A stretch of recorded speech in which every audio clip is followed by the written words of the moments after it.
साथियों, आप सभी को नमस्कार। हम इंडियन इकोनॉमी पढ़ रहे थे, उसी को कंटिन्यू करते हुए आज हम इंडियन इकोनॉमी का एक इम्पोर्टेंट टॉपिक डिस्कस करेंगे, गरीबी और बेरोजगारी यानी पॉवर्टी एंड अनएम्प्लॉयमेंट का। क्लास को आज आप मिस मत कीजिए, ये बहुत ही इंपॉर्टेंट क्लास होने वाली है, क्योंकि हम यहाँ पर ना केवल पॉवर्टी एंड अनएम्प्लॉयमेंट का स्टैटिक पोर्शन कवर करेंगे, इसके साथ ही करंट अफेयर्स का जो पोर्शन है गरीबी और बेरोजगारी से संबंधित, जैसे आवधिक श्रम बल सर्वेक्षण रिपोर्ट को हम यहाँ पर डिस्कस करेंगे। दूसरा, यहाँ पर हम डिस्कस करेंगे अंतर्राष्ट्रीय श्रम संगठन और मानव विकास संस्थान के द्वारा जो नई लेटेस्ट रिपोर्ट आई थी, इंडिया एम्प्लॉयमेंट रिपोर्ट 2024, इसको डिस्कस करेंगे और इन रिपोर्टों के माध्यम से देखेंगे भारत में रोजगार की क्या स्थिति है। देन हम लोग गरीबी से रिलेटेड जो भी इंपॉर्टेंट रिपोर्ट्स हैं, चाहे वो पारिवारिक उपभोग व्यय सर्वेक्षण 2022-23 का लेटेस्ट डाटा हो या राष्ट्रीय बहुआयामी गरीबी सूचकांक हो, मानव विकास सूचकांक को देखेंगे और वैश्विक बहुआयामी गरीबी सूचकांक को देखेंगे, उसमें भारत की क्या स्थिति है। और हम लोग 70 बीपीएससी को टारगेट करते हुए पढ़ रहे हैं, इसलिए बिहार की क्या स्थिति है इन रिपोर्ट्स में, उसको भी हम लोग यहाँ पर कवर अप करेंगे। साथ ही इन सभी को पढ़ने के साथ ही हम लोग आर्थिक विकास से संबंधित जो इंपॉर्टेंट सिद्धांत हैं, जहां से लगातार प्रश्न आते हैं और आपको नहीं पता चलता है कि ये सारी चीजें हमको कहाँ मिलेंगी कंसाइज वे में, क्योंकि आर्थिक विकास से रिलेटेड जितने सिद्धांत हैं वो पूरे इकोनॉमी में बिखरे हुए होते हैं। हमने उन सिद्धांतों को एक जगह कंसाइज कर दिया है। जो इंपॉर्टेंट कमेटी हैं, जहां से प्रश्न आपके एग्जाम में मल्टीपल टाइम पूछा जाता है, उन कमेटियों को भी हमने एक ही जगह कंसाइज कर दिया है। तो मेरा मानना है, अगर आप इस क्लास को अच्छे से अटेंड करते हैं, अच्छे से पढ़ लेते हैं, तो इकोनॉमी में 2-3 क्वेश्चन आपको आज की इस क्लास से मिलने वाले रहेंगे, राइट। तो चलिए बिना देर के हुए क्लास को शुरू करते हैं। क्लासेज आपको हमारे यूट्यूब प्लेटफॉर्म में मिल जाती हैं। इन सभी क्लासेस की पीडीएफ के लिए आपको हमारे इस संकल्प बैच के पेड ग्रुप में जुड़ना होता है, जिसकी फीस केवल 499 है। ये हमारी क्लासेस 70 बीपीएससी डेडिकेटेड संकल्प बैच में प्रोवाइड की जा रही हैं। 6306473800 हमारा नंबर है। जो बच्चे इस संकल्प बैच से जुड़कर हमारे सभी क्लासेस की पीडीएफ को प्राप्त करना चाहते हैं, तो वो इस बैच से जुड़ सकते हैं। इस नंबर पर कॉल या मैसेज करके इसके बारे में अधिक जानकारी ले सकते हैं। चलिए बिना देर के हुए क्लास को अपनी शुरू करते हैं। सबसे पहले हम लोग पॉवर्टी के बारे में जान लेते हैं। पॉवर्टी क्या होती है? तो आपसे अगर कोई कहे कि गरीबी से क्या तात्पर्य है, तो आप बताएंगे कि सर, आधारभूत आवश्यकताओं तक पहुंच की असमर्थता क्या है? गरीबी है। यानी कोई व्यक्ति अगर बेसिक नीड्स को पूरा नहीं कर पाता, इसका मतलब है कि वो गरीबी रेखा में जीवन यापन कर रहा है। बेसिक नीड्स का क्या मतलब है? रोटी हो गया, कपड़ा हो गया, मकान हो गया, रोटी, कपड़ा, मकान, शिक्षा, स्वास्थ्य, सुरक्षित पेयजल, यही सारी चीजें बेसिक नीड्स है। यानी जीवन जीने के लिए कम से कम ये चीजें तो चाहिए ही। खाने के लिए खाना हो, पहनने के लिए कपड़ा हो, रहने के लिए मकान हो, शिक्षा हो, स्वास्थ्य तक पहुंच हो, सुरक्षित पेयजल तक पहुंच हो। अगर इन बेसिक नीड्स तक हमारी पहुंच नहीं हो पाती है, तो इसका मतलब है कि हम गरीबी रेखा में जीवन यापन कर रहे हैं, हम गरीब हैं, राइट। तो गरीबी से तात्पर्य क्या है? आधारभूत आवश्यकताओं तक पहुंच की असमर्थता। अब इसको हम दो प्रकार से बांटकर देख सकते हैं। एक होता है निरपेक्ष गरीबी, एब्सोल्यूट पॉवर्टी। दूसरा होता है रिलेटिव पॉवर्टी। निरपेक्ष गरीबी क्या दर्शाता है? कि कितने लोग गरीबी में जी रहे हैं। निरपेक्ष गरीबी मापन को हेड काउंट विधि भी कहते हैं। निरपेक्ष गरीबी मापन को हेड काउंट विधि भी कहते हैं। क्यों कहते हैं? क्योंकि यह गरीबों की संख्या को बताता है। हेड काउंट का मतलब समझ रहे हैं ना? सिरों की गणना, सिरों की गणना, राइट, सिरों की गणना। और ये क्या बताता है? कि गरीबी में कितने लोग जी रहे हैं, गरीबों की संख्या कितनी है। और हेड काउंट विधि में किया क्या जाता है? निरपेक्ष गरीबी के माध्यम से जब हम गरीबी मापन करते हैं, तो इसमें क्या देखा जाता है? उपभोग व्यय को देखा जाता है। It's very important. उपभोग व्यय यानी यहाँ पर आय को नहीं देखा जाता है, आप कितना पैसा कमा रहे हैं इस चीज को नहीं देखा जाएगा। जब गणना करने वाले अधिकारी आएंगे, तो आपसे ये नहीं पूछेंगे कि आप कितना पैसा कमाते हैं, आपसे पूछेंगे कि आप कितना उपभोग व्यय में व्यय करते हैं। अब उपभोग में व्यय करने का क्या मतलब है? एक तो आप अपने खाने में कितना पैसा खत्म करते हैं, किलो कैलोरी। खाने में क्या मिलता है? ऊर्जा मिलती है, और ऊर्जा किस रूप में हम लेते हैं? कैलोरी के माध्यम से। तो देखा जाता है कि आप कितने कैलोरी पर डे ग्रहण करते हैं, उस चीज को देखा जाता है। और अन्य जो बेसिक नीड्स है, वहां पर आप कितना पैसा खत्म करते हैं, कितना कमा रहे हैं, इस चीज को नहीं देखते हैं। कितना आप व्यय कर रहे हैं, उपभोग व्यय कितना है, इस चीज को निरपेक्ष प्रतिमान में हम लोग देखते हैं। निरपेक्ष गरीबी के माध्यम से जब हम गरीबी मापन करते हैं, तो उपभोग व्यय को काउंट किया जाता है, ना कि आपकी इनकम को देखा जाता है। तो इस विधि में उपभोग व्यय या न्यूनतम आवश्यकता पोषण स्तर के आधार पर गरीबी रेखा का निर्धारण कर उन लोगों को गरीब मान लिया जाता है जिनका उपभोग व्यय गरीबी रेखा के नीचे है, गरीबी रेखा के नीचे है। भारत में निर्धनता की माप करने के लिए इसी निरपेक्ष प्रतिमान का प्रयोग किया जाता है। ये आपको याद रखना है कि जो भारत में निर्धनता की मापा जाता है, उसको हम निरपेक्ष प्रतिमान से नापते हैं। यानी यहाँ पर आय को नहीं देखा जाता है, बल्कि उपभोग व्यय को देखा जाता है। उपभोग व्यय को देखा जाता है गरीबी मापन में। जैसे एक प्रश्न आया था कि भारत में गरीबी के अनुमान है, तो निम्नलिखित में से कौन सी विधियों का प्रयोग किया जा रहा है? पहला स्टेटमेंट था सिरगणना विधि, दूसरा स्टेटमेंट कैलोरी ग्रहण, तीसरा स्टेटमेंट पारिवारिक उपभोग व्यय और चौथा स्टेटमेंट था प्रति व्यक्ति आय। फिर यहाँ पर ऑप्शन थे 2 और 3, 1, 2 और 3, ओनली 3 या फिर 1, 2, 3, 4 यानी सभी स्टेटमेंट सही हैं। तो सिरगणना विधि तो हमने बता ही दिया, जो निरपेक्ष प्रतिमान होता है, निरपेक्ष प्रतिमान जो होता है वो बेसिकली सिरगणना विधि या इसको हम हेड काउंट विधि भी कहते हैं, जो बताती है कि गरीबों की संख्या कितनी है। तो गरीबी मापन में सिरगणना विधि का उपयोग किया जाता है। नेक्स्ट कैलोरी ग्रहण, कैलोरी ग्रहण बेसिकली क्या है? उपभोग व्यय ही है, उपभोग व्यय ही है। जब आप व्यय करेंगे तभी तो आप खाद्य पदार्थों का सेवन करके अपने लिए कैलोरी जुटाएंगे, तो कैलोरी ग्रहण भी सही हो जाएगा। पारिवारिक उपभोग व्यय, सीधा सीधा उपभोग व्यय लिख दिया है। और चौथा स्टेटमेंट है प्रति व्यक्ति आय।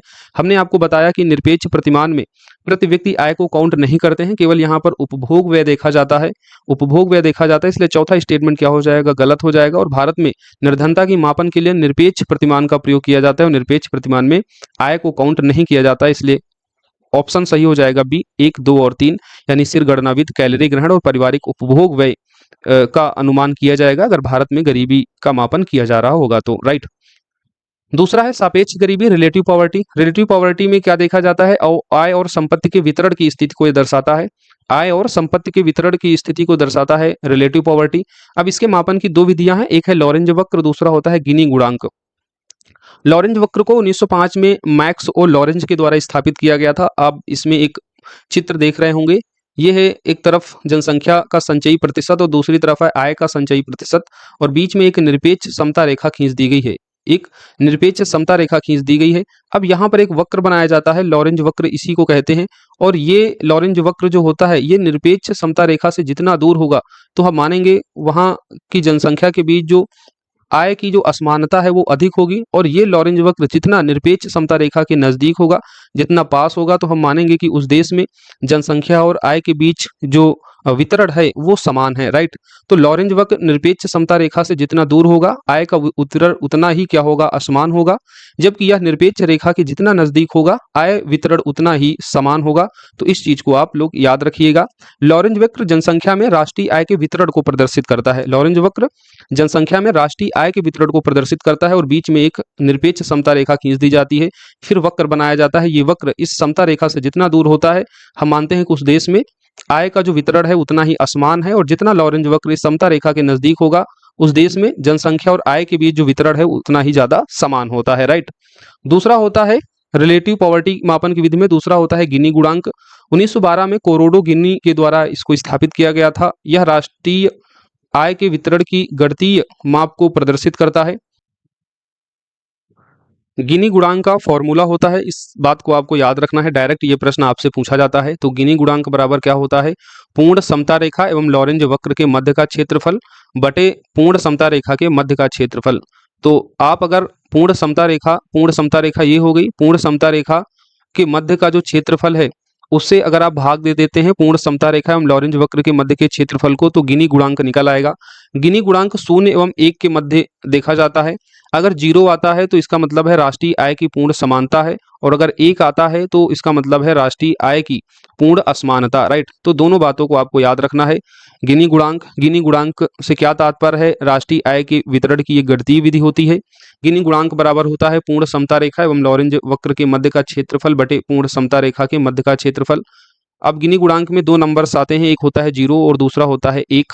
जीरो का क्या मतलब होता है? 0 का मतलब होता है राष्ट्रीय आय की पूर्ण समानता, यानी कोई नंबर 0 के जितना नजदीक होगा हम मानेंगे कि उस देश में राष्ट्रीय आय और जनसंख्या के बीच जो आय का वितरण है वो कैसा है? अधिक समानता पूर्ण है। और जब ये नंबर 1 के जितना नजदीक होता है इसका मतलब है कि उस देश में राष्ट्रीय आय और जो जनसंख्या है उनके बीच का जो वितरण है उस आय का वो उतना ही ज्यादा असमान है। राइट। तो ये दोनों बातें आपको याद रखनी है। गिनी गुणांक ये गणितीय विधि है और लॉरेंज वक्र ये बताता है कि राष्ट्रीय आय और जनसंख्या के बीच जो वितरण है वो कितना समान और असमान है। राइट। तो दोनों बातें आपको याद रखना है रिलेटिव पॉवर्टी में।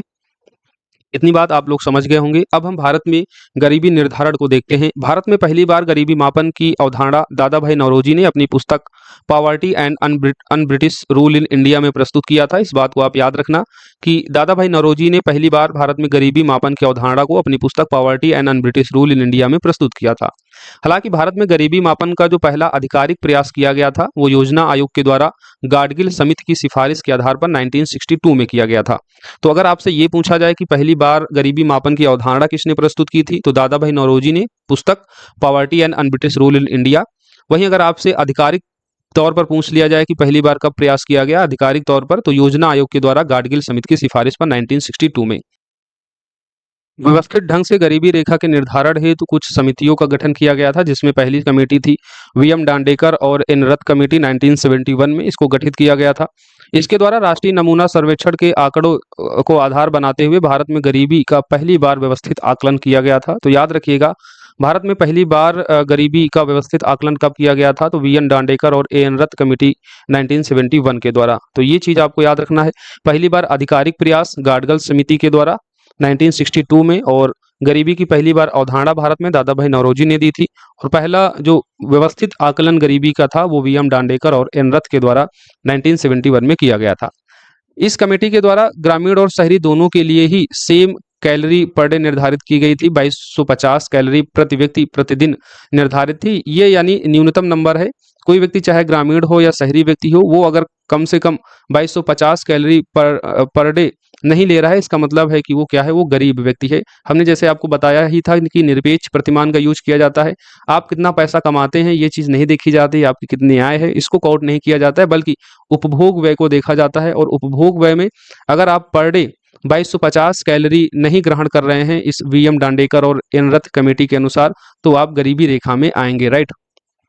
उसके बाद अलग कमेटी आई थी 1977 में, ये गठित हुई थी। रिपोर्ट इसने 1979 में दी थी। ये आपसे ईयर पूछे जाते हैं। तो अलग कमेटी कब गठित हुई, 1977 में। रिपोर्ट कब दिया इसने, 1979 में। और पहली बार यहाँ पर एक डिफरेंट निर्धारण किया गया ग्रामीण और शहरी दोनों लोगों के बीच। ऊपर हमने देखा था वीएम डांडेकर और एन रथ कमेटी के द्वारा ग्रामीण और शहरी दोनों के लिए सेम यहाँ पर नंबर था, लेकिन पहली बार अलग समिति के द्वारा ग्रामीण और शहरी दोनों के लिए अलग अलग नंबर दिए गए थे। ग्रामीण क्षेत्र में रहने वाला कोई व्यक्ति न्यूनतम 2400 कैलोरी पर डे ग्रहण करना चाहिए। अगर इससे कम ग्रहण करता है तो वो गरीब माना जाएगा। वहीं शहरी क्षेत्र का कोई व्यक्ति 2100 कैलोरी प्रति व्यक्ति जो है, ये गरीबी रेखा के लिए न्यूनतम उपभोग व्यय का स्तर निर्धारित किया गया था। आवश्यकताओं और उपभोग व्यय के आधार पर अलग कमेटी ने गरीबी का निर्धारण किया था। पहली बार मात्र पोषक तत्वों की आवश्यकता के आधार पर गरीबी निर्धारण हुआ था, राइट। यानी आप कितना उपभोग करते हैं, आप कितना पोषण लेते हैं, उस चीज को आधार बनाते हुए अलग समिति ने गरीबी का निर्धारण किया था। ग्रामीण शहरों के लिए पहली बार अलग अलग था। ग्रामीण के लिए जो न्यूनतम उपभोग कैलोरी व्यय था वो था 2400 कैलोरी पर डे, और शहरी के लिए था 2100 कैलोरी पर डे, राइट।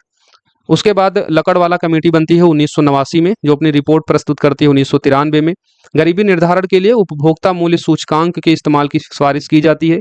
तो ग्रामीण क्षेत्र में रहने वाला जो कृषि श्रमिक है उसके लिए उपभोक्ता मूल्य सूचकांक कृषि श्रमिक, वहीं जो शहर क्षेत्र में रहने वाला जो औद्योगिक कारखानों में काम करने वाला जो श्रमिक है उसके लिए उपभोक्ता मूल्य सूचकांक औद्योगिक श्रमिक का इस्तेमाल किया गया था। सभी राज्यों के लिए अलग अलग गरीबी रेखा का इसने सुझाव दिया था। क्यों दिया था? क्योंकि अलग अलग राज्यों में जो कीमतें होती हैं वो अलग अलग होती हैं। इसलिए लकड़वाला समिति 1989 में जो गठित हुई थी, इसने सभी राज्यों के लिए अलग अलग गरीबी रेखा के निर्धारण के लिए सुझाव दिया था कि हर राज्य के लिए जब कीमतें अलग होती हैं तो हर राज्य के लिए जो गरीबी रेखा का निर्धारण है, जो न्यूनतम उपभोग व्यय की जो सीमा निर्धारित की जाती है वो भी अलग अलग होनी चाहिए, राइट। तो ये बात आपको याद रखनी है। और लकड़वाला समिति ने गरीबी निर्धारण के लिए उपभोक्ता मूल्य सूचकांक के इस्तेमाल की सिफारिश की थी। लकड़वाला समिति के बाद गरीबी रेखा निर्धारण के लिए सुरेश तेंदुलकर समिति का गठन किया गया था 2005 में, जिसने अपनी रिपोर्ट प्रस्तुत की थी 2009 में। पहली बार सुरेश तेंदुलकर समिति ने गरीबी को बहुआयामी माना, और बहुआयामी मानने के कारण ही इस समिति ने कैलोरी उपागम के साथ ही शिक्षा, स्वास्थ्य सेवाओं पर पारिवारिक व्यय को गरीबी मापन का आधार माना, राइट। अभी हम पीछे देख रहे थे, चाहे वो अलग कमेटी हो, लकड़वाला कमेटी हो, उन कमेटियों के द्वारा कैलोरी उपागम को देखा जा रहा था कि न्यूनतम कैलोरी उपागम कितना है, उस आधार पर हम किसी व्यक्ति को गरीबी रेखा के अंतर्गत काउंट करते थे। लेकिन सुरेश तेंदुलकर समिति ने गरीबी को बहुआयामी माना और कैलोरी उपागम के साथ ही जो अन्य बेसिक नीड्स होती हैं, शिक्षा, स्वास्थ्य और अन्य टिकाऊ वस्तुएं जो जरूरी होती हैं, उनको भी अपनी बास्केट में शामिल किया गरीबी निर्धारण करते समय। मापन की विधि में यूनिफॉर्म रेफरेंस पीरियड, जिसके अंतर्गत 30 दिनों की रिकॉल पीरियड के भीतर उपभोग व्यय को लिया जाता था के स्थान पर मिक्स्ड रेफरेंस पीरियड को अपनाया गया इस समिति की सिफारिश पर। और मिक्स्ड पीरियड रेफरेंस के तहत 5 मदों जिसमें कपड़े, जूते चप्पल, शिक्षा, स्वास्थ्य और टिकाऊ वस्तुओं को 365 दिनों की रिकॉल पीरियड के भीतर उपभोग व्यय को शामिल किया जाता है। सुरेश तेंदुलकर समिति ने गरीबी आकलन करते समय स्वास्थ्य शिक्षा पर निजी व्यय को शामिल करने की भी सिफारिश की थी। ग्रामीण शहरी दोनों क्षेत्रों के लिए एक ही उपभोग बास्केट का इस्तेमाल किया। ग्रामीण शहरी दोनों क्षेत्रों के लिए एक ही उपभोग बास्केट का इस्तेमाल किया। जैसे ग्रामीण क्षेत्र में रहने वाले व्यक्ति के लिए 816 रुपये प्रति व्यक्ति प्रति माह और शहरी क्षेत्र में रहने वाले व्यक्ति के लिए 1000 रुपये प्रति व्यक्ति प्रति माह। तो ये न्यूनतम उपभोग व्यय को सुरेश तेंदुलकर समिति ने क्या किया, निर्धारित किया गरीबी रेखा के निर्धारण में। सुरेश तेंदुलकर समिति के बाद रंगराजन समिति का गठन होता है 2012 में। रिपोर्ट प्रस्तुत की जाती है 2014 में। इसने ग्रामीण और शहरी क्षेत्रों के लिए अलग अलग उपभोग बास्केट की सिफारिश की। निर्धनता रेखा के निर्धारण के लिए जो न्यूनतम उपभोग व्यय निर्धारित किया रंगराजन कमेटी ने, तो ग्रामीण क्षेत्र के लिए 972 रुपये प्रति व्यक्ति प्रति माह और शहरी क्षेत्र व्यक्ति के लिए 1407 रुपये प्रति व्यक्ति प्रति माह। हालांकि सरकार ने रंगराजन समिति की रिपोर्ट पर अभी तक कोई निर्णय नहीं लिया है। जो अभी भारत में गरीबी रेखा का निर्धारण किया जाता है उसके लिए जो रेफरेंस लिया जाता है वो सुरेश तेंदुलकर समिति का लिया जाता है। रंगराजन समिति जो 2012 में बनी थी, जिसने सिफारिश की थी कि ग्रामीण शहरी क्षेत्रों के लिए अलग अलग उपभोग बास्केट होना चाहिए और जो न्यूनतम उपभोग व्यय निर्धारित किया गया था ग्रामीण के लिए 972 रुपये प्रति व्यक्ति प्रति माह और शहरी क्षेत्र के व्यक्ति के लिए 1407 रुपये प्रति व्यक्ति प्रति माह। तो ये रंगराजन समिति के द्वारा दी गई सिफारिशों को अभी तक जो है सरकार के द्वारा इम्प्लीमेंट उनको नहीं किया गया है, उनको नहीं अपनाया गया है। आपसे जो प्रश्न ज़्यादातर पूछा जाता है वो डायरेक्ट पूछा जाता है। प्रश्न दिया जाता है कि निम्नलिखित में से कौन सी कमेटी गरीबी निर्धारण से संबंधित नहीं है। उसमें से 3 कमेटियां ये आपको गरीबी निर्धारण वाली दे दी जाएगी और एक कमेटी कोई दूसरी होगी। तो उस स्थिति में आपको एटलीस्ट गरीबी रेखा निर्धारण से संबंधित जो हमने कमेटी बताई है, जो उनके ईयर हैं वो आपको याद होने चाहिए। जैसे अलग समिति 1977 में गठित हुई, लकड़वाला कमेटी 1989 में गठित हुई, सुरेश तेंदुलकर समिति 2005 में गठित हुई और रंगराजन समिति 2012 में गठित हुई। इसके साथ ही आपको ये याद रखना है कि गरीबी मापन की अवधारणा सबसे पहले दादा भाई नौरोजी ने poverty and un-British rule in India अपनी पुस्तक में प्रस्तुत किया। पहली बार जो आधिकारिक प्रयास किया गया था वो गाडगिल समिति की सिफारिश पर योजना आयोग कार्य समूह के द्वारा किया गया था। नेक्स्ट, पहली बार व्यवस्थित अगर आकलन पूछ लिया जाए गरीबी निर्धारण का तो वीवीएम डांडेकर और एन रथ 1971 में ये किया गया था। और नेक्स्ट प्रश्न आपसे क्या बन सकता है अलग समिति में कि पहली बार जो है पोषक तत्वों की आवश्यकता के आधार पर गरीबी निर्धारण किस कमेटी के द्वारा किया गया था, तो वो अलग समिति के द्वारा 1971 में। इतनी बातें तो एटलीस्ट आपको पता होनी चाहिए। उसके अलावा भी हमने सारी चीज़ें जो हैं डिटेल में कवर कराई हैं, तो एक बार हम इसलिए बता देते हैं ताकि अगर कभी प्रश्न अंदर से पूछ लिया जाए तो एक बार पढ़े हुए होंगे, चीज़ें आपकी आंखों से गुजरी हुई होंगी, तो वहां पर ऑप्शन देख के जो है आप एलिमिनेट करके सही उत्तर तक पहुंच जाएंगे। नीचे एक इंपॉर्टेंट नोट पॉइंट दिया गया है कि भारत में गरीबी का आकलन अब नीति आयोग के टास्क फोर्स के द्वारा सांख्यिकी और कार्यक्रम कार्यान्वयन मंत्रालय के तहत राष्ट्रीय नमूना सर्वेक्षण कार्यालय के द्वारा एकत्र किए आंकड़ों के आधार पर किया जाता है। तो इससे पहले भारत में गरीबी का आकलन योजना आयोग के द्वारा किया जाता था। नीति आयोग का जब गठन हुआ 2015 में, तो उसके बाद गरीबी रेखा का निर्धारण जो है नीति आयोग के टास्क फोर्स के द्वारा किया जाने लगा।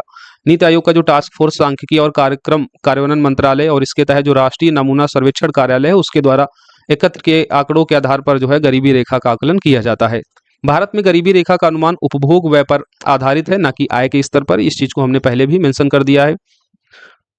कुछ अनइम्पोर्टेंट फैक्ट भी हैं जो आपके एग्जाम में मल्टीपल टाइम पूछे गए हैं। जैसे 1995 में कोपेनहेग जो डेनमार्क की कैपिटल है, यहाँ पर सामाजिक विकास के लिए विश्व शिखर सम्मेलन हुआ था और इस सामाजिक विकास के लिए विश्व शिखर सम्मेलन में संयुक्त राष्ट्र ने गरीबी को परम गरीबी यानी एब्सोल्यूट पॉवर्टी और समग्र गरीबी यानी ओवरऑल पॉवर्टी के 2 रूपों में परिभाषित किया।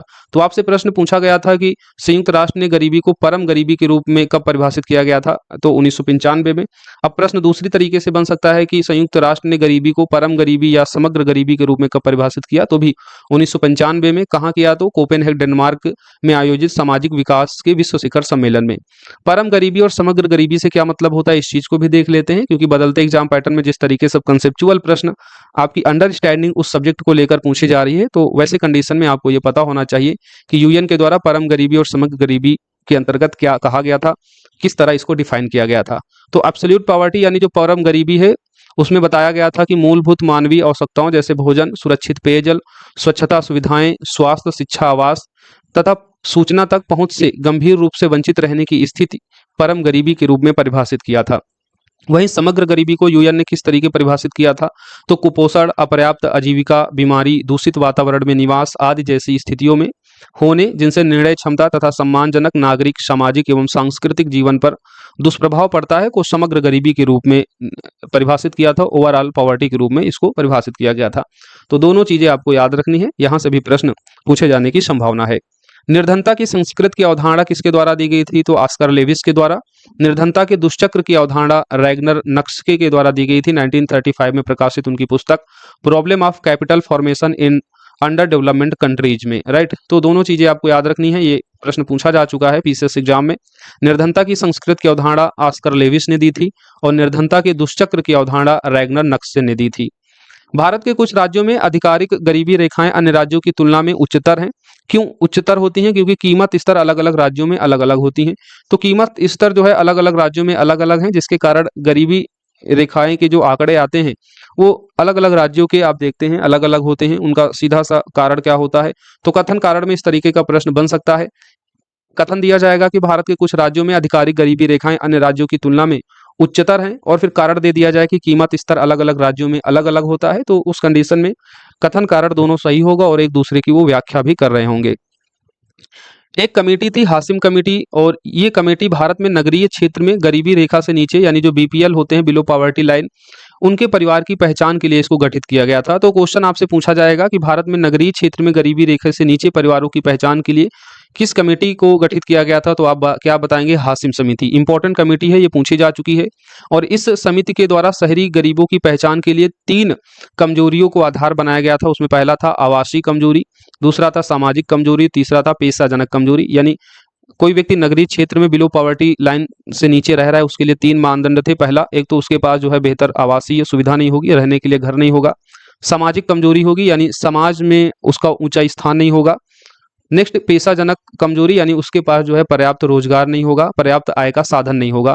तो आवासीय कमजोरी, सामाजिक कमजोरी, पेशाजनक कमजोरी, ये 3 कमजोरियों को आधार बनाते हुए शहरी गरीब की पहचान की गई थी इस हासिम कमेटी के द्वारा, याद रखिएगा। मध्य प्रदेश को अत्यधिक कुपोषण के कारण भारत का इथोपिया कहा जाता है। ये प्रश्न पूछा जाता है कि भारत का इथोपिया किसे कहा जाता है, तो मध्य प्रदेश को। कुछ अन्य इंपॉर्टेंट फैक्ट हैं, जैसे विकासशील देशों के संबंध में पहला वैश्विक गरीबी अनुमान वर्ल्ड डेवलपमेंट रिपोर्ट 1990 में मिलता है, याद रखिएगा, ये इंपॉर्टेंट स्टेटमेंट है। विकासशील देशों के संबंध में पहला वैश्विक गरीबी अनुमान वर्ल्ड डेवलपमेंट रिपोर्ट 1990 में मिलता है। 1952 में भारत ने विश्व का पहला राष्ट्रीय परिवार नियोजन कार्यक्रम शुरू किया था।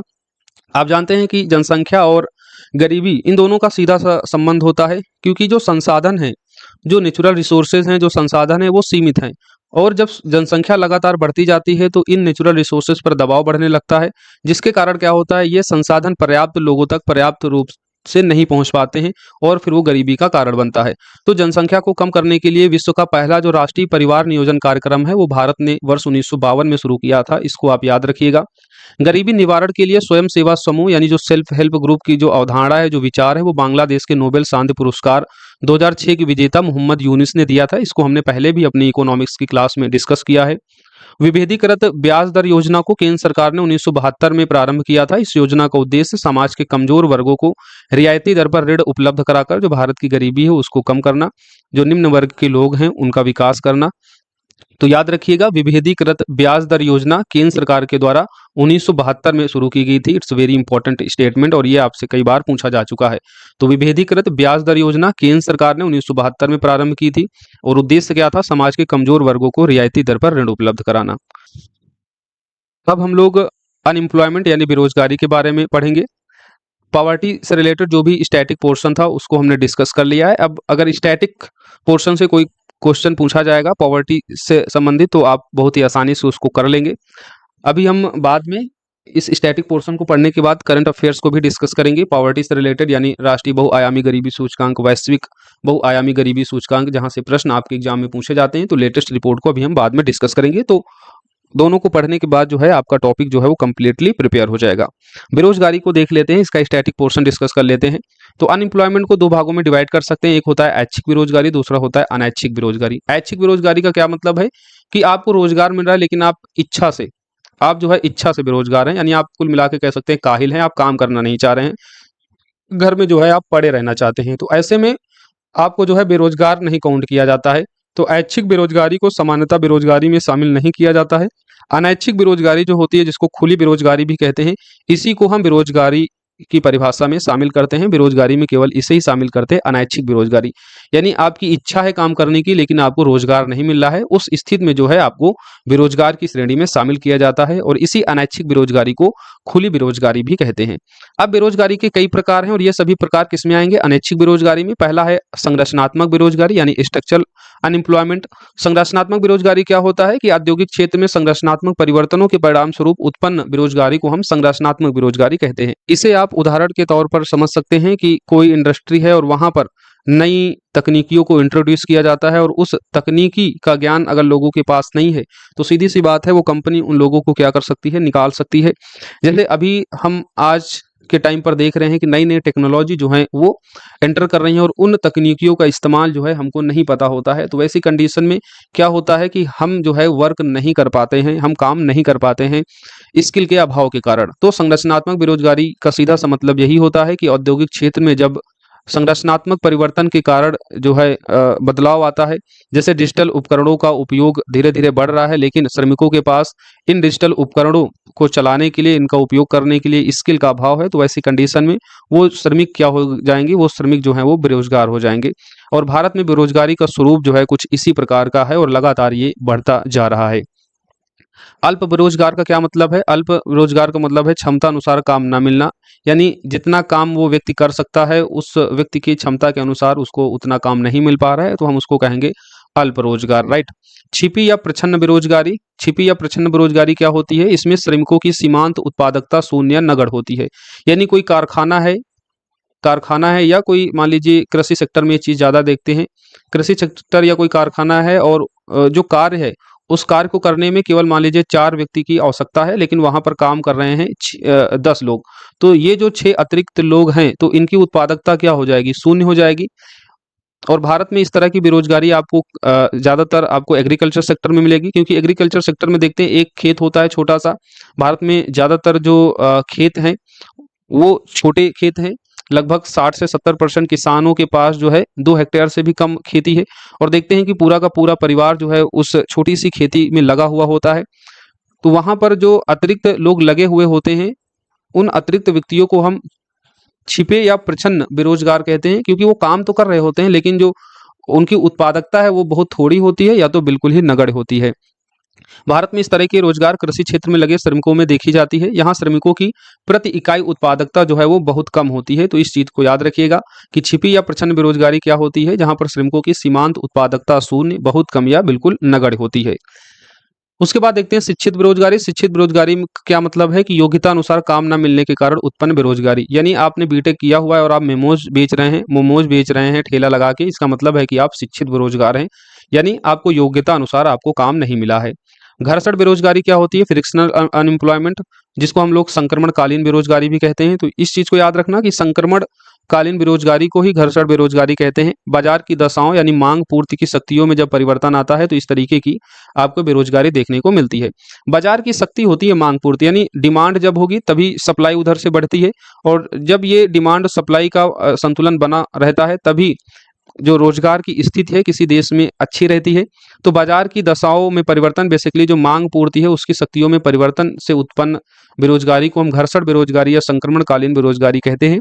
इस तरीके की बेरोजगारी आपको विकसित देशों में देखने को ज्यादा मिलती है।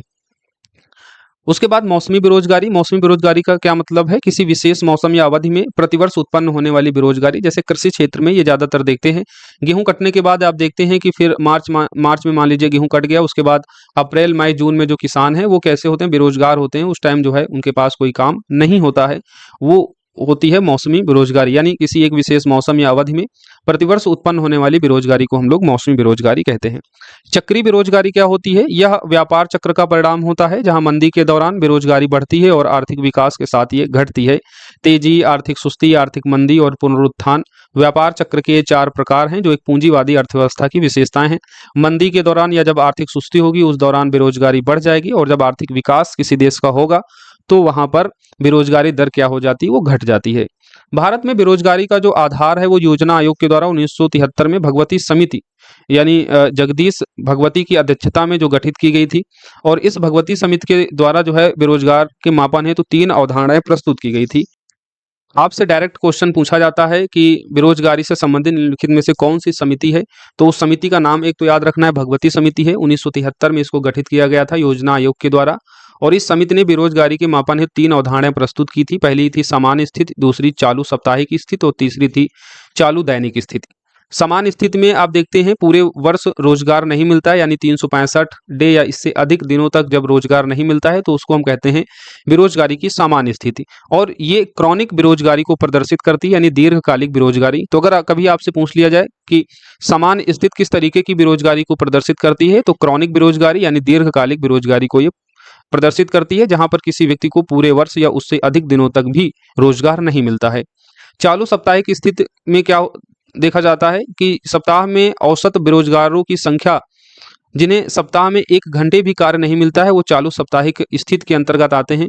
और वहीं जो चालू दैनिक स्थिति होती है, यहाँ पर दैनिक बेरोजगार वो है जो सप्ताह में कुछ दिन रोजगार युक्त रहते हैं और उसी सप्ताह के शेष दिनों में वो कार्य की खोज में रहते हैं। और ज्यादातर भारत में आप जानते हैं असंगठित असंगठित असंगठित रोजगार है, यानी यहाँ पर रोजगार के घंटे और स्थिति ये निर्धारित नहीं है।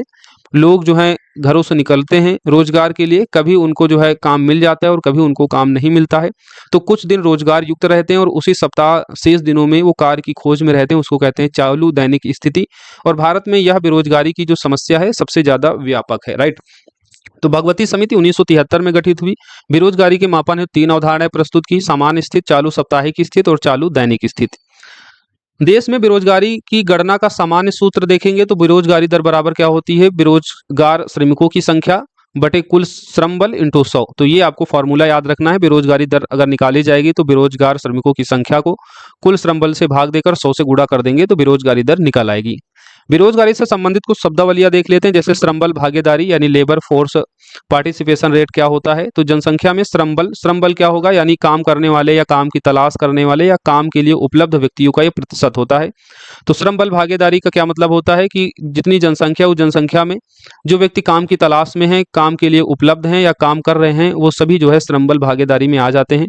श्रमिक जनसंख्या अनुपात क्या होता है, वर्क पॉपुलेशन रेशियो क्या होता है, जनसंख्या में जो नियोजित व्यक्ति होते हैं उनका प्रतिशत श्रमिक जनसंख्या अनुपात में काउंट किया जाता है। श्रम बल भागीदारी में काम करने वालों के साथ साथ में काम करने की तलाश और काम के लिए उपलब्ध व्यक्तियों के प्रतिशत को भी यहाँ काउंट किया जाता है, राइट। तो श्रमिक जनसंख्या अनुपात जनसंख्या में नियोजित व्यक्तियों का प्रतिशत, श्रम बल भागीदारी यानी जनसंख्या में श्रम बल मतलब काम करने वाले, काम की तलाश करने वाले या काम के लिए उपलब्ध व्यक्तियों का प्रतिशत होता है। ये तो हमने पढ़ लिया है गरीबी बेरोजगारी से रिलेटेड जितने भी इंपॉर्टेंट कॉन्सेप्ट और फैक्ट थे। अब कुछ अन्य चीजें भी देख लेते हैं, जैसे आर्थिक विकास की अवस्थाएं देखते हैं। रोस्टो ने अपनी पुस्तक the problem of economic growth में इसका जिक्र किया था। 5 आर्थिक विकास की अवस्थाएं बताई थी, जिसमें परंपरावादी अवस्था से आगे बढ़ते हैं तो आत्मस्फूर्ति की पूर्व अवस्था देखी जाती है। उससे आगे बढ़ते हैं तो आत्मस्फूर्ति की अवस्था आती है, फिर परिपक्वता की अवस्था और अधिकाधिक उपभोग की अवस्थाएं। तो आर्थिक विकास की ये 5 अवस्थाएं हैं और कोई भी देश जो है इन्हीं आर्थिक विकास की अवस्थाओं से गुजरता है। यानी ऐसा नहीं है कि कोई देश परंपरावादी अवस्था से डायरेक्ट अधिकाधिक उपभोग की अवस्था में पहुंच जाए। हर देश जो है इन 5 अवस्थाओं से गुजरते हुए आगे बढ़ता है। और आर्थिक विकास की इन 5 अवस्थाओं को किसने स्टैब्लिश किया, तो रोस्टो ने अपनी पुस्तक the problem of economic growth में। अब विकास के कुछ अन्य प्रमुख सिद्धांत हैं, जैसे संतुलित विकास का सिद्धांत, प्रच्छन्न बेरोजगारी का सिद्धांत और गरीबी का दुष्चक्र दृष्टिकोण। ये रेगनर नक्स ने दिया था, इस चीज को याद रखिएगा, आपसे ये पूछा जाता है। संतुलित विकास का सिद्धांत, प्रच्छन्न बेरोजगारी का सिद्धांत और गरीबी का दुष्चक्र दृष्टिकोण ये रेगनर नक्स ने दिया था। संतुलित विकास हमने देख लिया, संतुलित विकास रेगनर नक्स ने, और असंतुलित विकास का सिद्धांत हार्ट्समैन ने दिया था। स्टेज ऑफ इकोनॉमिक ग्रोथ इसे रोस्टो ने प्रतिपादित किया था, जैसा कि अभी हमने ऊपर देखा था। इष्टतम करारोपण का सिद्धांत इसे आर्थर लॉफर ने प्रतिपादित किया था। आवश्यक न्यूनतम प्रयास सिद्धांत लेवेस्टीन ने प्रतिपादित किया था। प्रबल धक्का सिद्धांत इसे रोजेस्टीन रोड़ा ने प्रतिपादित किया था। निम्न संतुलन पास सिद्धांत नेल्सन ने प्रतिपादित किया। क्षतिपूर्त राजकोषीय सिद्धांत जॉन मेनार्ड कीन्स के द्वारा। निर्धनता की संस्कृत की अवधारणा इसे ऑस्कर लेविस के द्वारा। और zero base budgeting Peter Pyhrr ने प्रतिपादित किया। Collecting choice and social welfare, ये एक पुस्तक है। इस पुस्तक को अमर्त्य सेन के द्वारा लिखा गया था। तो ये कुछ सिद्धांत हैं, याद रखिएगा। संतुलित विकास का सिद्धांत, प्रच्छन्न बेरोजगारी का सिद्धांत, गरीबी का दुष्चक्र का दृष्टिकोण, ये तीनों ही सिद्धांत रेगनर नक्स ने प्रतिपादित किए। असंतुलित विकास का सिद्धांत हार्समैन ने, stage of economic growth Rosto ने, इष्टतम करारोपण का सिद्धांत आर्थर लाफर ने, आवश्यक न्यूनतम प्रयास सिद्धांत लेविस्टीन ने, प्रबल धक्का सिद्धांत रोजेस्टीन रोंडा ने, क्षति पूरक राजकोषीय सिद्धांत, ये कई बार पूछा जा चुका है, मेनार्ड कीन्स के द्वारा, निर्धनता की संस्कृत की अवधारणा ऑस्कर लेविस ने, पीटर पायर ने जीरो बेस बजटिंग का सिद्धांत दिया था, collective choice and social welfare, इसे अमर्त्य सेन के द्वारा। ये सभी चीजें याद रखना, यहाँ से प्रश्न जो है मल्टीपल पूछे जाते हैं। कुछ महत्वपूर्ण समितियां देख लेते हैं।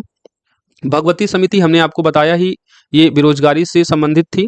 अब एक तरफ समितियां हैं, दूसरी तरफ उनसे संबंधित क्षेत्र है। भगवती समिति 1973 में बेरोजगारी से संबंधित थी। वाचु समिति प्रत्यक्ष कर से संबंधित है। एल.के. झा समिति अप्रत्यक्ष कर से संबंधित है। राजा चलैया समिति ये कर सुधार से संबंधित है, और राजा चलैया समिति की सिफारिश पर ही निगम कर को 1960 में इंट्रोड्यूस किया था इंडिया में। ये चीज याद रखिएगा। निगम कर की शुरुआत 1960 में चलैया समिति की सिफारिश पर की गई थी। और अगर आपसे आय कर पूछ लिया जाए तो भारत में जो इनकम टैक्स है, भारत में जो आय कर है, उसे 1860 में जेम्स विल्सन के द्वारा आरंभ किया गया था। और आय कर एक प्रगतिशील यानी एक प्रोग्रेसिव टैक्स होता है। आपकी जितनी आय होगी उतना टैक्स आप पर लगाया जाता है। और ये एक प्रकार का कैसा कर है, ये आपका एक प्रकार का प्रत्यक्ष कर है। प्रोग्रेसिव यानी प्रगतिशील टैक्स है। जैसे जैसे आपकी आय बढ़ती जाएगी वो आय कर आपका बढ़ता जाता है। 1860 में जेम्स विल्सन के द्वारा आय कर को शुरू किया गया था। निगम कर यानी जो कॉर्पोरेट टैक्स है, इसकी शुरुआत 1960 में चलैया समिति की सिफारिश पर की गई थी। राजा चलैया समिति कर सुधार से संबंधित है। गोईपुरिया समिति ये बैंक ग्राहक सेवा सुधार से संबंधित है। नरसिम्हन कमेटी 1991 में जो स्टैब्लिश हुई थी, वित्तीय यानी बैंकिंग सुधार से संबंधित है। जानकी रमन समिति प्रतिभूत घोटाला से संबंधित। भूरेलाल समिति मोटर वाहन करों में वृद्धि से संबंधित है। गोस्वामी समिति औद्योगिक रुग्णता से। रंगराजन कमेटी भुगतान संतुलन से। मल्होत्रा और वागुल कमेटी बीमा क्षेत्र से संबंधित है। महान लोबिस समिति इंपॉर्टेंट है, ये आय वितरण का आकलन करने से संबंधित है। ये महाजन समिति ने चीनी उद्योगों से संबंधित सिफारिश की थी। और उसके साथ ही महाराष्ट्र कर्नाटक केरल सीमा विवादों को सुलझाने के लिए भी महाजन कमेटी को गठित किया गया था। उर्जित पटेल कमेटी जो 2013 में गठित हुई थी, इसने मौद्रिक नीति ढांचे को संशोधित और मजबूत करने हेतु सिफारिशें दी। स्वामीनाथन कमेटी जो राष्ट्रीय किसान आयोग के अध्यक्ष भी रहे हैं, और ये जनसंख्या नीति से संबंधित सुझाव के लिए और जनसंख्या नीति से रिलेटेड कमेटी से संबंधित हैं। स्वामीनाथन कमेटी, इस चीज को याद रखिएगा। ऊषा थोराट कमेटी ये सभी गांवों में वित्तीय सेवा उपलब्ध कराने हेतु ये कमेटी बनी थी। जलान कमेटी ये नए बैंक परमिट हेतु आए आवेदनों की समीक्षा के लिए जलान कमेटी को गठित किया गया था। मलेगाम समिति याद रखिएगा, माइक्रो फाइनेंस संस्थान से संबंधित है। जो सूक्ष्म वित्तीय संस्थान होते हैं उनसे संबंधित है मलेगाम समिति। तारापुर समिति इट्स वेरी इंपॉर्टेंट कमेटी 1997 में गठित हुई थी। पूंजी खाते पर रुपए की पूर्ण परिवर्तनीयता से के संबंध में तारापुर कमेटी गठित हुई थी 1997 में। याद रखिएगा, पूंजी खाते पर रुपए की पूर्ण परिवर्तनीयता से संबंधित समिति कौन सी है? तारापुर समिति। केलकर समिति के बारे में जान लीजिए। केलकर समिति सार्वजनिक निजी भागीदारी मॉडल और उसके साथ ही कर प्रणाली सुधार से संबंधित है। ये चक्रवर्ती समिति ये मौद्रिक प्रणाली या मौद्रिक नीति के सुधार से संबंधित है। जीवी रामकृष्ण कमेटी ये विनिवेश से संबंधित है। खुसरो समिति कृषि और ग्रामीण साख से संबंधित है। सच्चर कमेटी मुस्लिमों की सामाजिक आर्थिक और शैक्षणिक सुधार से संबंधित है। डॉक्टर कीर्ति एस पारिक समिति पेट्रोलियम उत्पादों की मूल्य प्रणाली पर सुझाव से संबंधित है। गोस्वामी समिति औद्योगिक रुग्णता से। मीरा सेठ समिति हथकरघा विकास से रिलेट करती है। आबिद हुसैन कमेटी ये छोटे पैमानों के उद्योगों के विकास से संबंधित है। आरवी ईश्वर समिति ये भी इंपॉर्टेंट है। आयकर अधिनियम 1961 के प्रावधानों को सरल बनाने के लिए ईश्वर समिति का गठन किया गया था। और भंडारी और बासु समिति ये क्षेत्रीय ग्रामीण बैंकों की पुनर्संरचना से संबंधित है। तो ये कुछ इंपॉर्टेंट कमेटी हैं जो आपके एग्जाम में मल्टीपल टाइम पूछी जाती है। इन सभी को देख लीजिए, याद कर लीजिए, एक बार रिवाइज करेंगे तो चीजें जो हैं आपके हाथ में होंगी। जब आप एग्जाम हॉल में बैठे होंगे और कमेटी से प्रश्न आएगा तो आप सही करने की स्थिति में होंगे। वरना ज्यादातर बच्चे जो हैं इस तरीके के प्रश्नों को छोड़ देते हैं, क्योंकि कमेटी वगैरह जो है एक ही जगह कंसाइज वे में जल्दी आपको मिल नहीं पाती हैं और अलग अलग जगह अलग अलग टॉपिकों में पढ़ते हैं तो फिर आपको याद नहीं होता है, आपको कंफ्यूजन होती है। तो हमने एक ही जगह सभी कमेटी को कंसाइज करके लिख दिया है। एक दो बार रिवाइज करेंगे तो आपको याद हो जाएगा। अब हम करंट अफेयर्स के हिस्से में बढ़ रहे हैं। गरीबी और बेरोजगारी से संबंधित जो हमने टॉपिक पढ़े हैं उनसे रिलेटेड जो लेटेस्ट नई रिपोर्टें हैं उनको देख लेते हैं। पहली रिपोर्ट है आवधिक श्रम बल सर्वेक्षण रिपोर्ट इसे सितंबर 2024 को सांख्यिकी एवं कार्यक्रम कार्यान्वयन मंत्रालय भारत सरकार के द्वारा जारी किया गया है। जुलाई 2023 से जून 2024 के आंकड़े जो है इसमें बताए जाएंगे। जारी रिपोर्ट के अनुसार जुलाई 2023 से जून 2024 के दौरान 15 वर्ष और उससे अधिक उम्र के लोगों के लिए सामान्य स्थिति में श्रम बल प्रतिभागी दर जो है वो कितनी है, 60.1% है। इस बात को आप याद रखना। आवधिक श्रम बल सर्वेक्षण रिपोर्ट के अनुसार 15 वर्ष और उससे अधिक उम्र के लोगों के लिए सामान्य स्थिति में श्रम बल प्रतिभागी दर कितनी है, तो कितनी है, 60.1% है। और पीछे हमने श्रम बल भागीदारी का मतलब भी आपको बताया है, राइट। इसमें आपको अलग अलग अगर देखना हो तो पुरुष और महिलाओं के लिए जो ये श्रम बल भागीदारी है, पुरुषों के लिए 78.8% है और महिलाओं के लिए 41.7% है। जो आपके एग्जाम में पूछे जाने लायक होता है वो ये 60.1% वाला डाटा पूछा जाएगा। आपसे डायरेक्ट पूछा जाएगा 15 वर्ष और उससे अधिक उम्र के लोगों के लिए सामान्य स्थिति में श्रम बल प्रतिभागी दर कितनी है इस नए लेटेस्ट रिपोर्ट के अनुसार, तो आप क्या बताएंगे, 60.1%, राइट। सभी उम्र के लोगों के लिए सामान्य स्थिति में बेरोजगारी दर नीचे दी गई है। पुरुषों में ये 3.2 है, महिलाओं में 3.1 है और ओवरऑल देखेंगे तो ये 3.2 का औसत आ जाएगा। जो आपसे एग्जाम में प्रश्न पूछा जाएगा वो ये होगा कि सभी उम्र के लोगों के संदर्भ में समान स्थिति में सर्वाधिक बेरोजगारी जो है वो गोवा में और सबसे कम जो है वो मध्य प्रदेश में है। इस चीज को आपको याद रखना है। सर्वाधिक बेरोजगारी गोवा में, समान स्थिति में ये सर्वाधिक बेरोजगारी देखी जा रही है। सभी उम्र के लोगों के संदर्भ में इसे काउंट किया जा रहा है। तो गोवा में सर्वाधिक 8.5 और सबसे कम मध्य प्रदेश में 0.9%। उत्तर प्रदेश तथा बिहार दोनों के लिए बेरोजगारी दर जो है वो 3% दर्ज की गई। It's very important. Bihar point of view से सबसे इंपॉर्टेंट है। बीपीएससी स्पेशल एग्जाम अगर आप दे रहे हैं, मेंस और प्रीलिम्स दोनों के लिए इंपॉर्टेंट ये फैक्ट हो जाता है।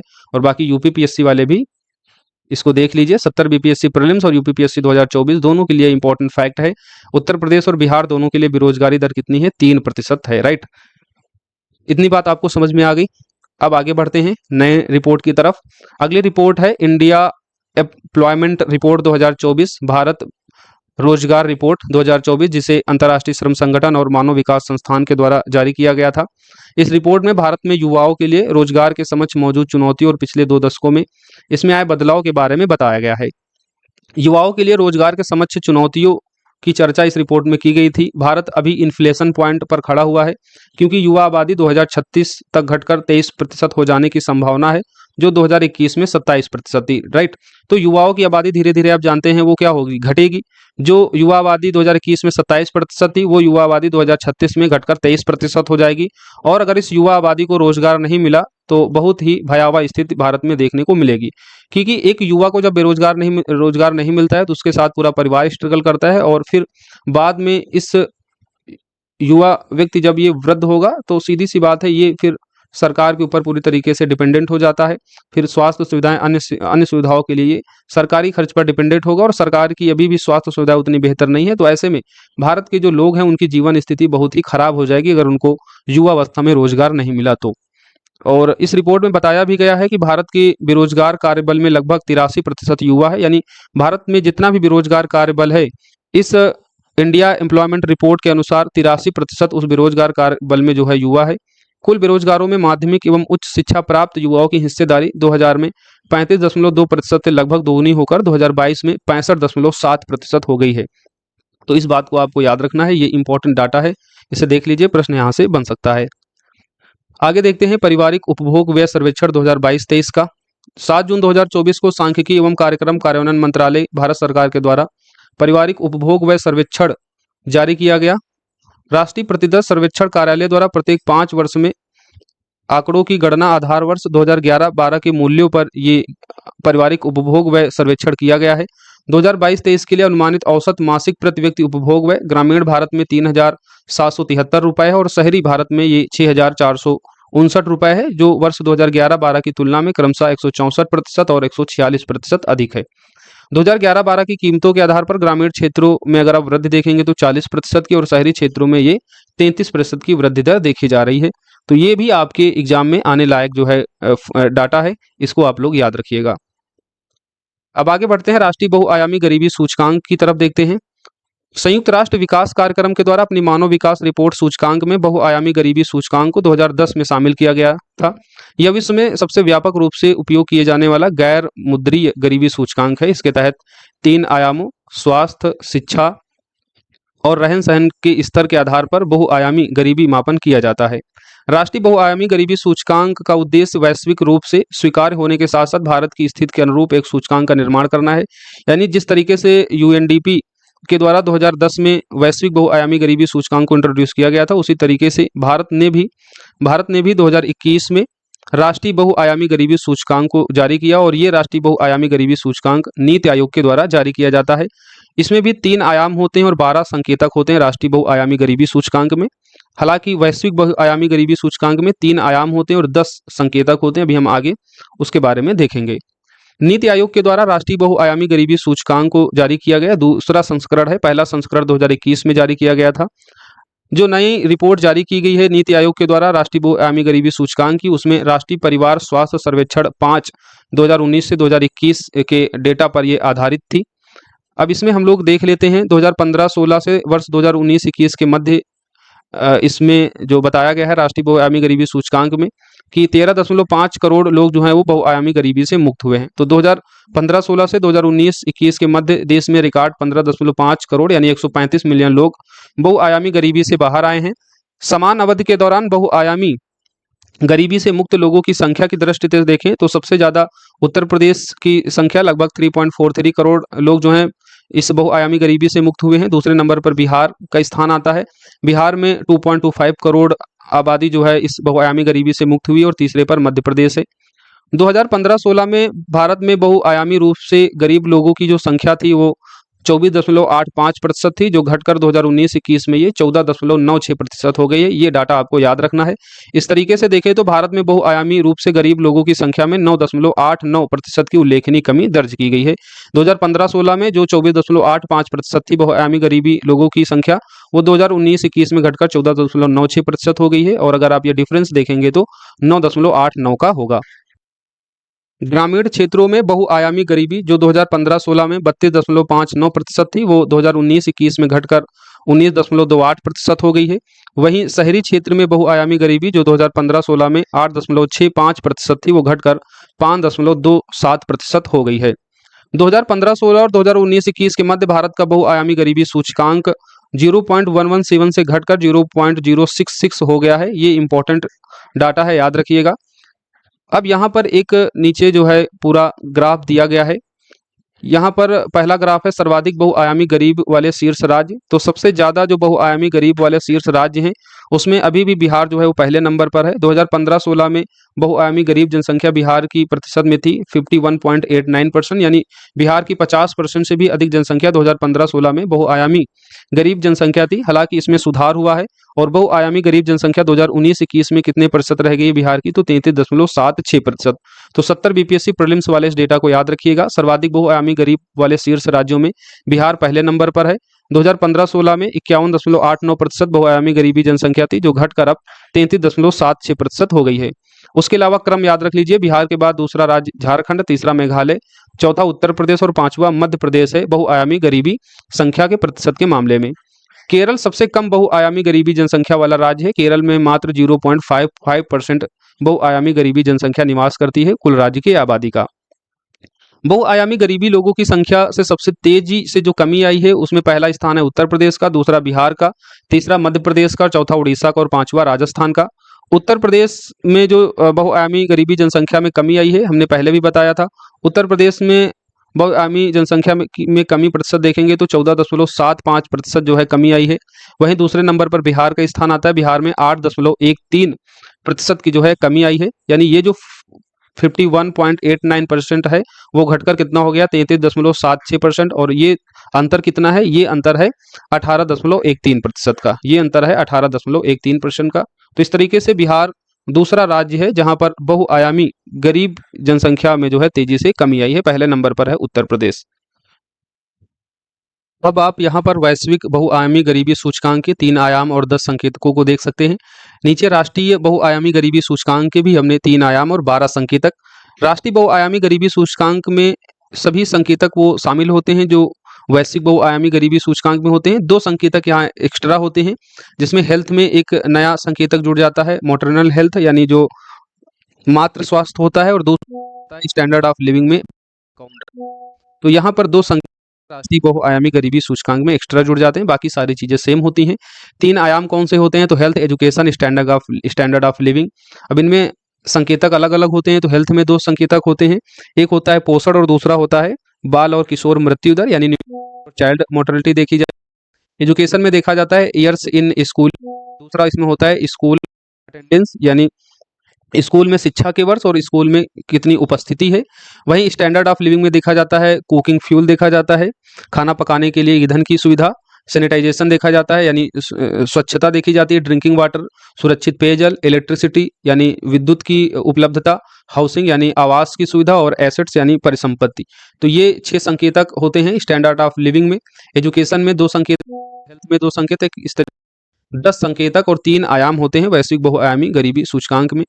राष्ट्रीय बहुआयामी गरीबी सूचकांक में 3 होते हैं आयाम, health, education, standard of living, सारी चीजें सेम है। बस हेल्थ में न्यूट्रिशन, चाइल्ड एंड मोर्टेलिटी के साथ में मोटरनल हेल्थ को भी यहाँ पर एड ऑन किया जाता है।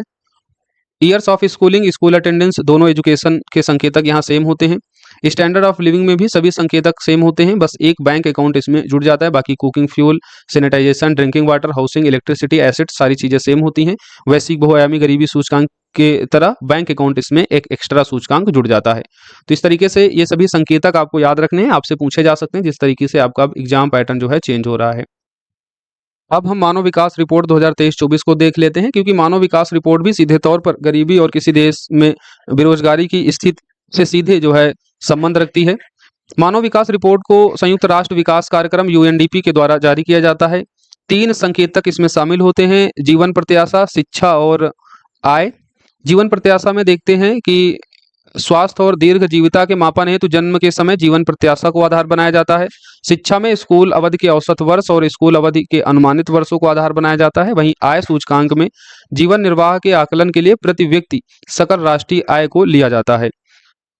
इस रिपोर्ट के अनुसार वर्ष 2022 में संपूर्ण विश्व का संयुक्त रूप से मानव विकास सूचकांक मूल्य 0.739 है, जो वर्ष 2021 की तुलना में जो है वृद्धि को दर्शाता है। 2021 में जो मानव विकास सूचकांक मूल्य था वो 0.735 था, जो 2022 में बढ़कर 0.739 हो गया है। इस वर्ष में सूचकांक में स्विट्जरलैंड जो है वो शीर्ष स्थान पर है, दूसरे स्थान पर नॉर्वे और तीसरे स्थान पर आइसलैंड है। ये बात आपको याद रखनी है। मानव विकास सूचकांक से रिलेटेड कुछ अनइम्पोर्टेंट फैक्ट देख लीजिए। मानव विकास सूचकांक की अवधारणा का विकास पाकिस्तानी अर्थशास्त्री महबूब अल हक और नोबेल पुरस्कार विजेता भारतीय मूल के अमेरिकी नागरिक अमर्त्य सेन के द्वारा किया गया था। मानव विकास रिपोर्ट के पहले संस्करण का प्रकाशन 1990 में किया गया था, इन्हीं दोनों अर्थशास्त्रियों की मदद से।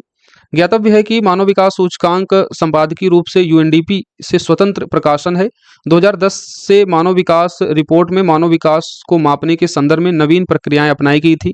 2014 में मानव विकास सूचकांक के साथ लैंगिक विकास सूचकांक को भी प्रकाशित किया गया। तो इस बात को याद रखना है कि 2014 में मानव विकास सूचकांक के साथ लैंगिक विकास सूचकांक को भी जारी किया जाता है। और भारत का लैंगिक असमानता सूचकांक देखते हैं तो कितना है 2000 इस रिपोर्ट के अनुसार तो 108 है, तो इसे भी आप लोग याद रखिएगा।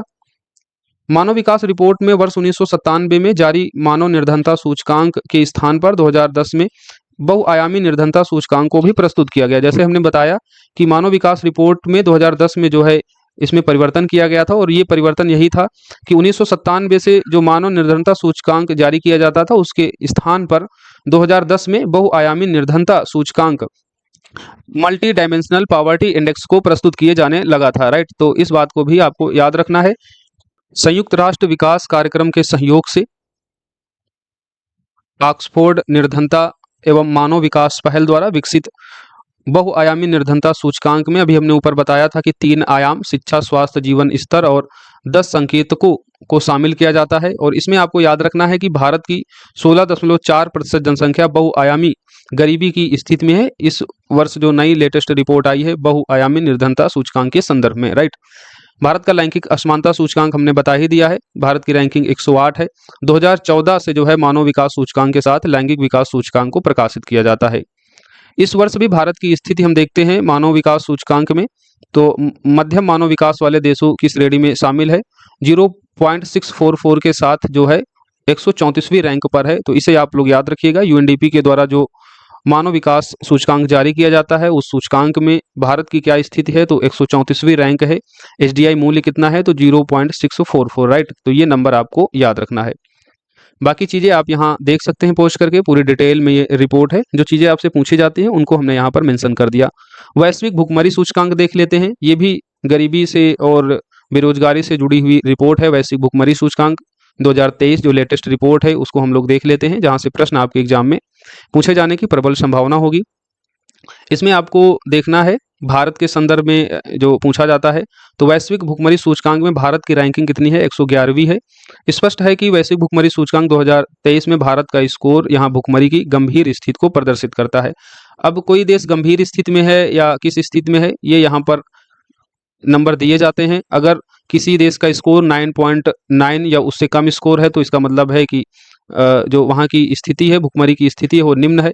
10 से 19.9 का स्कोर होता है तो मध्यम स्थिति है। 20 से 34.9 स्कोर होता है तो गंभीर स्थिति। और भारत का जो स्कोर है विश्व भुखमरी सूचकांक में वो कितना है? 28.7 है। तो 28.7 ये इसमें आएगा गंभीर स्थिति में।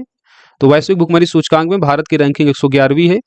अगर आप वैश्विक भुखमरी सूचकांक स्कोर देखेंगे तो 28.7 है, इसलिए ये भुखमरी की गंभीर स्थिति को प्रदर्शित कर रहा है। राइट, इतनी बातें आपको यहाँ पर याद रखनी है। क्षेत्रीय दृष्टि से देखते हैं तो यूरोप और मध्य एशिया का जो स्कोर है वो न्यूनतम होता है। भुखमरी की यहाँ आपको निम्न स्थिति मिलेगी। वैश्विक भुखमरी सूचकांक 2023 के अनुसार कोई भी देश भुखमरी की चरम भयावह स्थिति में नहीं है। चरम भयावह स्थिति कब होगी? चरम भयावह स्थिति तब होती है जब 50 या उससे अधिक का स्कोर जो है भुखमरी की ये चरम भयावह स्थिति को प्रदर्शित करता है।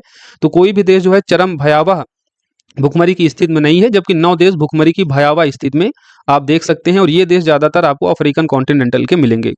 अफ्रीकन कॉन्टिनेंटल जो है वो भुखमरी की सबसे खराब स्थिति में होता है। क्षेत्रीय स्तर पर देखेंगे तो 2023 में दक्षिण एशिया और Africa south of the Sahara का जो GHI स्कोर है वो सर्वाधिक है, यानी सर्वाधिक खराब जो भुखमरी की स्थिति है आपको इसी अफ्रीकन कॉन्टिनेंटल और दक्षिण एशियाई देशों में आपको देखने को मिलेगी। दक्षिण एशिया और Africa south of the Sahara दोनों का जो GHI स्कोर है वो 27 है। 27 का मतलब ये कहाँ पर बिलोंग करेगा? गंभीर भुखमरी की स्थिति में ये बिलोंग करेगा। राइट, इसके अलावा आपको एक चीज़ यहाँ और देख लीजिए कि 5 वर्ष से कम आयु के बच्चों में दुबलापन देखेंगे तो वो सर्वाधिक मामले जो हैं भारत में मिलेंगे। तो दुबलेपन के मामले में जो चाइल्ड वेस्टिंग होता है उसके मामले में भारत जो है पूरी दुनिया में शीर्ष स्थान पर है। ये भी आपको याद रखना है। बाकी 5 वर्ष से कम आयु के बच्चों की मृत्यु दर में नाइजर शीर्ष स्थान पर है। वैश्विक भुखमरी सूचकांक में 20 देश ऐसे शामिल हैं जिनका स्कोर जो है वो 5 से कम है। 5 से कम होने का मतलब क्या है? यहाँ भुखमरी की स्थिति जो है निम्न है, यानी बेहतर स्थिति यहाँ पर देखी जाती है। इन 20 देशों में शामिल है चिली, चीन, क्रोएशिया, कुवैत, लाटविया, सर्बिया, तुर्की, संयुक्त अरब अमीरात। ये सभी देश जो हैं शामिल हैं। तो वैश्विक भुखमरी सूचकांक 2023 में 20 ऐसे देश शामिल है जिनका GHI स्कोर 5 से कम है। तो इस तरीके से जो भी इम्पोर्टेंट डाटा आपके एग्जाम में आ सकते हैं इन सभी रिपोर्टों में, तो उन सभी को हमने यहाँ पर डिटेल में डिस्कस किया है। एक दो बार इस क्लास को आप देखेंगे, रिवाइज करेंगे तो चीज़ें आपको याद हो जाएंगी। एग्जाम हॉल में बैठेंगे, प्रश्न आएगा तो ऑप्शन देख के आप एलिमिनेट करके सही उत्तर तक पहुँचने की स्थिति में होंगे। बाकी इन क्लासेस की PDF के लिए आप हमारे इस दिए गए नंबर पर संपर्क कर सकते हैं 6306473800 पर। क्लासेज आपको हमारी यूट्यूब पर अवेलेबल हो जाती है। PDF के लिए 499 की फीस पे करने के बाद आपको इस संकल्प बैच से जोड़ दिया जाता है, जो 70 BPSC के लिए डेडिकेटेड बैच है। वहाँ पर आपको इन सभी क्लासेस का PDF नोट्स अवेलेबल करा दिया जाता है। मिलेंगे अगली क्लास में, जब तक आप लोग पढ़ते रहें, जहाँ है वहाँ सुरक्षित रहें, अपना ख्याल रखें। धन्यवाद।